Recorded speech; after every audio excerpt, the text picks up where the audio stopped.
he's definitely the most poised rookie I've ever had. He's been like that since he's gotten here. Welcome to That's Good Sports. I'm Brandon Perna. It's the Friday NFL News Dump. Today, I'll discuss how safe the 49ers are moving forward this season with quarterback Brock Purdy, and dive into the massive roughing the passer problem the NFL has after we watched a pick six get negated by just another atrocious call from the officials. I've got bad news though. It might get even worse next season. Even though the solution is very simple. Plus, we've got NFL headlines to wrap up the week. That's good sports.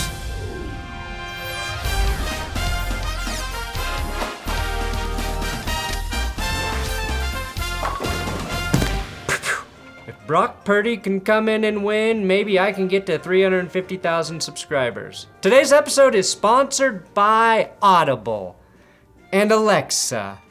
Listening to Audible on Alexa. Audible and Alexa are together like a celebrity couple, but one that will actually stay together. Audible has sponsored this show like 3 years ago, and since then, I've kept my subscription, listening to 73 audiobooks, achieving 13 badges, including Night Owl, listening to book after book after book while dealing with the baby for the first 2 years of her life, which means being up in the middle of the night a lot. I also listen to Audible on my Alexa while I exercise pretty much every day.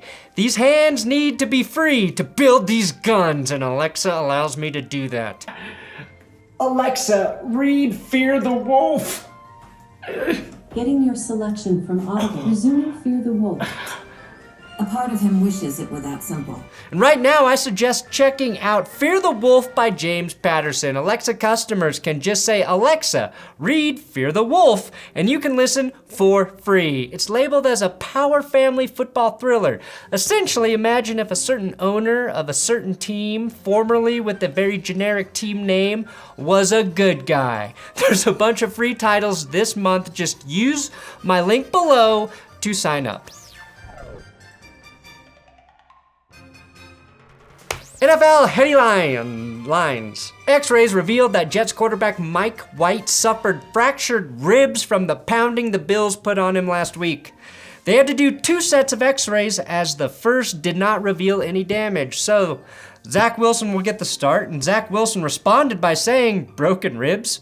Dude, I've been playing with tiny dogs living in my ribcage all season long. So with the start against the Lions, I hate to sound hyperbolic, but I think this is Zach Wilson's last chance to prove he can lead this team against a Lions defense that have one of the worst in the league, giving up the second most points per game and over 400 yards of offense every week. And honestly, if Zach Wilson got x-rays on his chest right now, I think instead of dogs, we'd see just little Mike Whites in there. Because he's the real dog, isn't he? Who let the dogs out? Cardinals GM Steve Keim is taking a health-related leave of absence, meaning that the Cardinals' former safety Adrian Wilson will be stepping in as the team's interim general manager for the foreseeable future. Kyler Murray had his season-ending ACL surgery, and these two things combined make for a really interesting offseason for the Cardinals. Arizona will be in play for a quarterback to start until Kyler Murray returns mid-season. Cliff Kingsbury is on the hot seat, but are interim GMs going to have the authority to fire him? Wait, never mind. The Cards having more questions than answers at the end of the season's exactly on brand. And if you remember about a month ago, Cardinals offensive line coach Steve Kugler was fired after he was accused of groping a woman at the team's game in Mexico. And now some are suggesting that the accuser actually confused him for Steve Keim. I don't know if that's true, if there's merit to that, or if that's a conspiracy theory, but it's interesting to bring up because well, I'm not gonna be the one who says that these two men couldn't be confused for one another. I mean, seriously, throw in any overweight bald guy with a goatee and they all look the same. Tua Tagovailoa with 182,118 votes is the leading vote getter for the Pro Bowl, proving that Dolphins fans are not to be fucked with. If I were a politician in Florida, I'd run solely on the Tua over Herbert platform. Emmanuel Acho could become emperor of that state if he wanted to. To put this in perspective, Tua nearly has as many votes as were cast in the Wyoming primaries. Now, should the FBI look into Chris Collinsworth? This clip of Chris Collinsworth has been circulating for a few years now, but I thought it was finally time to talk about it. Anything in the world any more competitive than going out and trying to find the girl. So Chris, why do you think those girls really like you? I think probably because of the money, you know, and I'm not going to deny it. I walk around with $100 bills hanging out of my pockets usually. I like girls that aren't too bright because you can trick them a little bit. High school girls love me. 14 to 18, I'm a big star with them. Stop talking, Chris. Stop. It gets worse as you keep going. As soon as they mature, after about 18 years old, they start figuring out that, wait a minute, I know there's better than that out there, you know? I want a full audit of his social media to see if he's done the Collinsworth slide into some high schooler's DMs. I give him a Pro Football Focus grade of pedo. Now, the NFL does have a roughing the passer problem. If you watched Thursday Night Football, then you know the 49ers were robbed of a pick six when Nick Bosa was flagged for roughing the passer with this legal tackle of Geno Smith. It's all about the call from Alex Kemp. No surprise that the official named Kemp is helping the team from Seattle. It's asinine that this is roughing. Every football fan knows it's asinine. The players hate it, but there's one problem. The league does not care or have any fucking clue on how to correct this issue.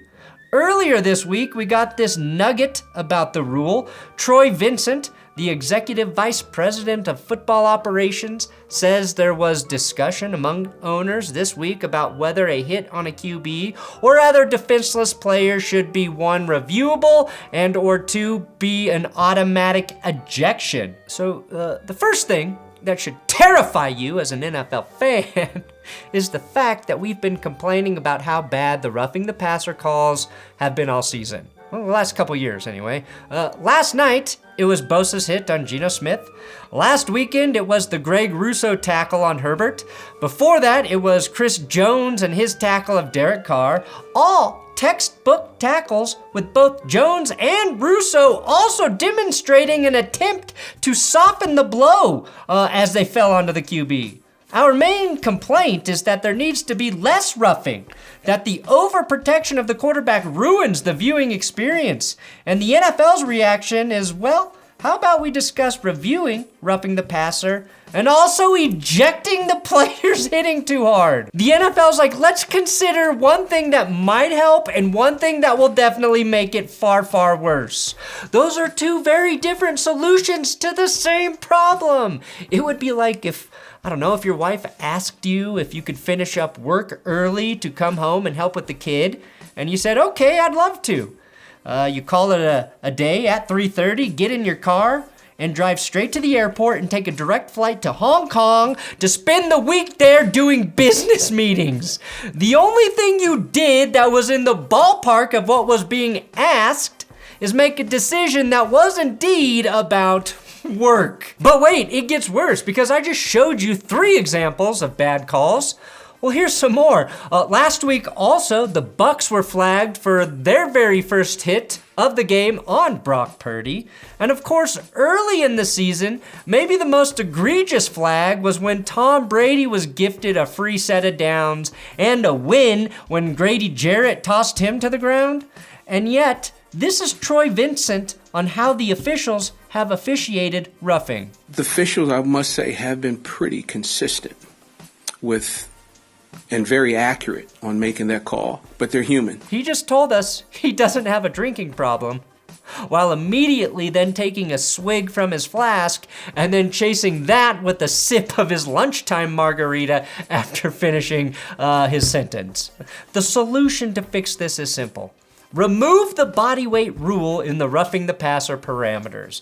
If you wouldn't flag a player for making the same tackle on a wide receiver, then don't do it for a quarterback. Roughing is subjective to an extent, but it's pretty easy to determine. Also, all you have to ask is the hit late? Did the defender take a vicious shot at the quarterback's head? And did the defender go low? If it's not any of those three things, then it shouldn't be roughing. Hard hits on quarterbacks need to be accepted. And how a player lands while tackling a quarterback just needs to be removed from consideration. Asking tacklers to control the landing seems egregious. If you're undecided as a ref about a hit, here's the determining metric. Is the quarterback hurt after the play? No? Then no penalty, because it clearly wasn't that fucking rough, was it? It was the right call with what they've been calling lately. I kind of lost my head there and unfortunately hurt my team. What I will say is the NFL certainly doesn't need to waste our time with reviews. We watched what humans do when they are forced to review a subjective call they already made when the NFL reviewed pass interference a few years ago. People will always double down on saying, yeah, I got it right the first time. That's our nature. So please, just adjust the rule to make more sense. Now that's the dark side of NFL officiating. I'd like to present the light side. There were a total of 15 penalties Thursday night, but there could have been 18 if 3 weren't all declined on the same play. This is one of the few times I actually enjoyed listening to an NFL official. There were 3 fouls on the play, all by the defense, all of which will be declined. Holding, number 57. Holding, number 7. Illegal use of hands to the face, number 97. They're all declined. And finally, the main story, the big cock Brock hype train is gaining speed. And as his name would suggest, there's plenty of room to jump on board. It feels like Brock gets a new nickname every week. And God help us all if the 49ers win the Super Bowl. That said, I didn't think he played as well last night as he did in his first full game. In fact, most of the first half, he appeared to be a bit rattled, off target, and honestly pedestrian. There are a couple legit reasons for that though, right? It was just his second ever NFL start. It was against a division rival on a short week in which he played through an injury that made him a game time decision. That said, I think the 49ers are going to be just as capable with Brock in the playoffs as they would have been with Jimmy G. Hot take, right? Another nickname he has is Glock Purdy, which is the kind of hard-ass nickname I've always dreamed of having. But after his first touchdown pass on Thursday night, he's got to have another gun-themed name in Double Pump. Much better than Two Pump Chump, which, of course, belonged to another California quarterback, Phillip Rivers. Huge reason he has so many kids. Now, I thought Purdy was about to deal after that touchdown drive, but things slowed down. The 49ers clinched the division, though, with a convincing win in prime time. Like most of their season, it has happened because their defense is insane. They pressured Geno Smith 27 times on the night, and that's per every teenage girl's favorite website, Pro Football Focus. Nick Bosa and Kerry Hyder had 9, which was the exact same number the Seahawks had all night. That's one reason I do have a little hesitation with Purdy. It felt like a game where he should have had like 300 passing yards, and most of his 217 came on just 2 plays to a wide open George Kittle. I just wanted to see him work the Seahawks a bit more through the air. The reason I'm optimistic for him the rest of the season is because Kyle Shanahan and the coaching staff will always scheme open players like Kittle every week. And sure, Brock may miss some of the tougher throws, as would Jimmy G at times, but as long as he hits these ones, he's gonna be just fine. Now, Grossi and I talked with Ben Kurt today on GPS about how well coached the 49ers offense is. Kurt was there for 2 months this season, and while the 49ers defense dominates, that team is incredibly hard to defeat regardless of QB, assuming that QB isn't making big mistakes and turning the ball over, which Purdy has not done. He's been pretty efficient, but even more safe with the ball. If you look at his last 3 games, the only 3 games really, his production is eerily similar to Garoppolo. The impressive thing Purdy has done, in my opinion, is play well against good teams. The Dolphins, very good football team, a formidable division opponent in the Seahawks, and a Bucs defense that has been good most of the season, They may be on the decline now, but overall they've been pretty good. None of those teams are perfect, but the competition, solid. He could have easily come in and folded against any of those teams, and we wouldn't have been surprised. The last Brock to come in for the starter and play exactly how the team needed him to play was Brock Osweiler. And I just hope Brock Purdy, at this point, gets the opportunity Osweiler didn't when Peyton Manning returned. And Brock, if the Texans offer you a massive contract after this season, do not take it, Brock. Don't. Thanks for watching That's Good Sports Friday News Dump. Please subscribe here on YouTube. I'm on Twitter at Perna if you want to follow the social medias. And check out the Jared Goff video if you want more talk about underrated QBs.